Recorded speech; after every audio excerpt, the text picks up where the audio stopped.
ये लो गाइस, तुम्हारा खाना आ गया। और ये आपका Jain food without onion garlic. Thank you. शुक्रिया।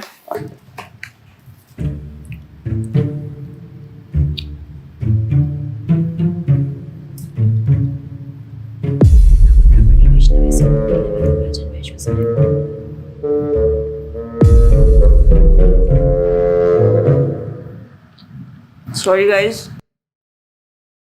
मुझे नहीं पता था कि तुम लोगों में ऐसा कुछ रिचुअल होता है। हाँ, प्रे तो करना चाहिए। हम हमेशा खाने से पहले अल्लाह ताला से प्रे करते हैं। यस, रिचुअल नहीं स्पिरिचुअल। हम ही पहले भगवान को भोग ऑफर करते हैं और उसके बाद प्रे करके खाते हैं।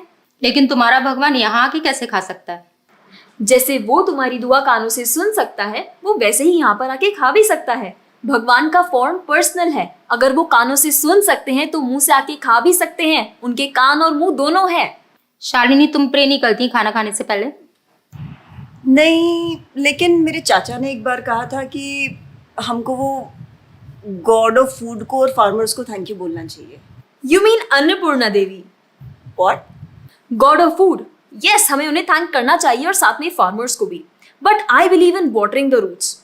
देखो, हम हमेशा क्रिएशन को तो अप्रिशिएट करते ही हैं, लेकिन हम क्रिएटर को ना अप्रिशिएट करना भूल जाते हैं। अभी सोचो, पानी ना हो, हवा ना हो, उपजाऊ मिट्टी या धरती माँ ना हो, तो फार्मर क्या कर लेगा? So I believe that we should be thanking the creator, the lord who is providing us with all the basic necessities. Point. अब तुम किस किस को थैंक करेगा? वैसे भी तुम्हारे 33 करोड़ तो देवी देवता है। बताओ, किस किस को थैंक करेगा तुम?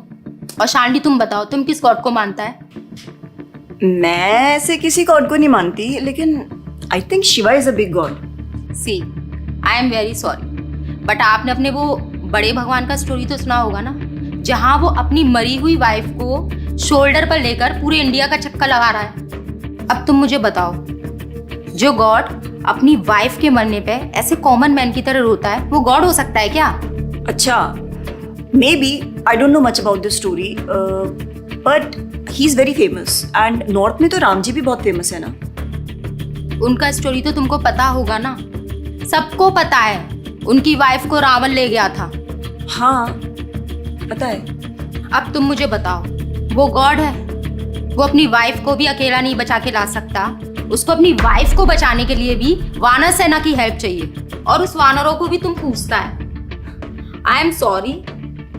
और गीता, तुम कृष्ण को मानती हो, और वो तो हर लड़की के साथ रासलीला करते रहते थे। ऐसा कैसा कैरेक्टर है गॉड का जैसे हर लड़की से प्यार हो जाता है? और वो खुद डर के अपना जन्मस्थान छोड़कर चले गए थे। गॉड को कभी डर लगता है क्या? और जिसे खुद डर लग रहा है वो तुम लोगों की हेल्प कैसे करेगा? शिट यार, this is so complicated and confusing. It is confusing because you are following the wrong path. It is very beautiful and sacred. I will show you the right path. Enough, Asifa. I know what you're trying to do.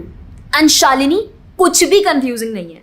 You know what the problem is कि तुझे पता ही नहीं है, क्योंकि तूने आज तक शास्त्र ही नहीं पढ़े हैं। तो पता कैसे चलेगा कि क्या सही है और क्या गलत? जन्म कर्म च मे दिव्यम एवं योवेति तत्वतः त्यक्त्वा देहम पुनर्जन्म नैति मामेति सो अर्जुना। भगवान की लीलाओं को समझना इतना आसान नहीं है। उसके लिए शास्त्रों का अध्ययन करना पड़ता है, और वो भी एक प्रामाणिक गुरु के अंडर रह के उनकी शरण लेके। अब अगर तुमने शास्त्र पढ़े होते तो तुमको ये पता होता कि शिव जी ने जो इमोशंस उसमें दिखाए थे वो शोक नहीं, विरह था। विरह विरह दोनों सेम नहीं होते क्या? Let's start from the basics. शोक इज मेटीरियल एंड विरह इज स्पिरिचुअल। शोक ना दुख की अनुभूति कराता है, whereas जो विरह है उसमें जो सेपरेशन की फीलिंग होती है ना, वो सुख का अनुभव कराती है। भगवान भगवत गीता में ना शोक करने वाले व्यक्ति को मूर्ख बताते हैं। गतासुम अगतासुमश्च नानु शोचन्ति Pandita. A wise man never laments for the living nor for the dead. Bhagavad Gita chapter 2 text 11। अपनों की मौत पे आंसू बहाना शोक है, लेकिन वहीं रामायण देखते देखते जो आंसू निकले ना, वो विरह है, विरह।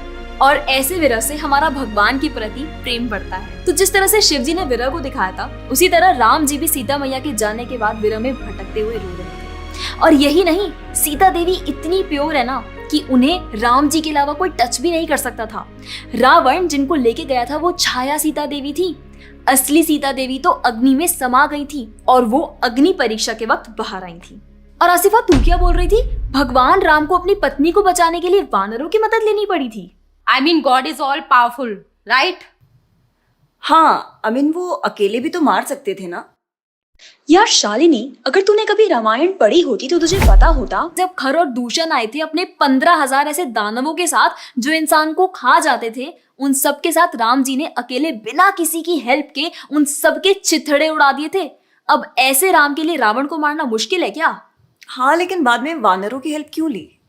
उनको अपनी सेवा में लगाने के लिए, उनकी ग्लोरीज बढ़ाने के लिए। अरे उन्होंने तो एक छोटी सी गिलहरी तक को अपनी सेवा में लगा लिया था। What? कभी पढ़ा हो तो पता हो ना।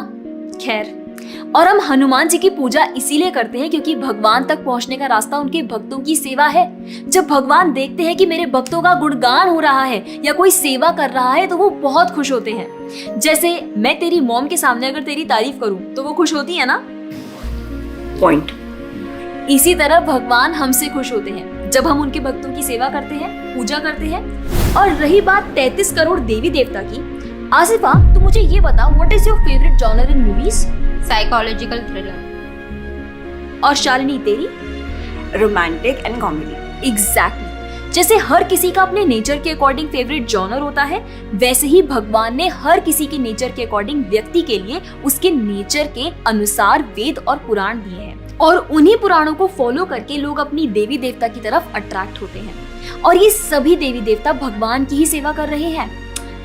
जैसे रोशनी के देवता सूर्यदेव, हवा के देवता वायुदेव, बारिश के देवता इंद्रदेव। जैसे एक सरकार चलाने के लिए इतनी सारी पोजीशंस होती हैं, वैसे ही इस पूरे ब्रह्मांड को चलाने के लिए अलग अलग देवी देवताओं की जरूरत पड़ती है। तो मतलब वो अपनी पोजीशन का मिसयूज करेंगे, किसी भी लड़की के साथ कुछ भी करेंगे, रास लीला करेंगे। Stop it Asifa, now you are crossing the line. तुझे पता ही क्या है कृष्ण के बारे में? जो लोग बोलते हैं कि कृष्ण करे तो रास लीला है, हम करें तो कैरेक्टर ढीला है, उनको बोलो पहले भागवतम पढ़ लें। ठीक रास लीला से पहले भगवान ने गोवर्धन उठाया था। उनको बोलो पहले जाके गोवर्धन पर्वत उठाए। पैदा होते ही पूतना को मारा था, बच्चे से एक मच्छर नहीं मारा जाता। When he was crawling, मुख में ब्रह्मांड दिखा दिया था। तू अपने मुंह में अपना ये हॉस्टल ही दिखा दे आसिफा। क्या तुम जानते हो द्वारका में भगवान श्री कृष्ण की 16,108 रानियां थी और सबके अलग अलग महल थे और हर एक महल में श्री कृष्ण सबके साथ होते थे एक ही समय पर। रोज सारी रानियां कृष्ण से खुश थीं और उन सब की जरूरतें कृष्णा पूरी करते थे। क्या किसी नॉर्मल से इंसान के लिए ये सब संभव है? आज के टाइम पे तो एक ही नहीं संभलती, लेकिन उस टाइम सारी रानियां एक दूसरे के साथ खुश थीं और उन्हें खुश कृष्ण रखते थे। क्यों? क्योंकि वो भगवान है। और रही बात ब्रज की गोपियों के साथ रास लीला करने की, तो इतना जान लो कि रास लीला के टाइम पर करोड़ों गोपियां थी और कृष्ण पूरे टाइम हर एक गोपी के साथ मौजूद थे और उनके साथ डांस कर रहे थे एक टाइम पे करोड़ों गोपियों के साथ। ये सब बहुत डीप लीलाएं हैं और ये सब तभी पता चलेगी जब साधुओं के संग में रह के शास्त्रों को पढ़ा जाएगा। हवा में तीर चलाने से या सुनी सुनाई बातों पर यकीन करने से कुछ नहीं होने वाला। और रही बात अपने भक्तों को बचाने की, तो भगवान ने तो अपने भक्त परीक्षित महाराज को गर्भ में बचाया। 5 साल के प्रहलाद महाराज के लिए नरसिंह अवतार लेकर आए और उनको बचाया। यहाँ तक कि वो अपने गुरुदेव सांदीपनी मुनि के बेटे को मरने के बाद वापस लाए और उनको जिंदा किया। आई एम रियली इम्प्रेस्ड यार। हिंदू होते हुए भी मुझे फैक्ट्स पता ही नहीं थे। मेरे पेरेंट्स ने मुझे कभी इन सब चीजों के बारे में बताया ही नहीं। हाँ, पेरेंट्स की तो गलती है, लेकिन हम भी तो वही कर रहे हैं जो उन्होंने किया। We are not learning about our culture, not reading Ramayan, Mahabharat और भगवत गीता। आजकल तो ये सब कुछ रीड करना बहुत इजी भी है and everything is available on our phones. And the problem is that we don't want to learn. और इसीलिए हमें कोई कुछ भी बोलता है और हम उसे मान लेते हैं और अपने बिलीफ को चेंज करने के लिए रेडी हो जाते हैं। एक्चुअली में पता है, किसी का हार्ट ट्रांसफॉर्म करना है तो प्यार से करो, ज्ञान से करो, पैसे और तलवार से नहीं।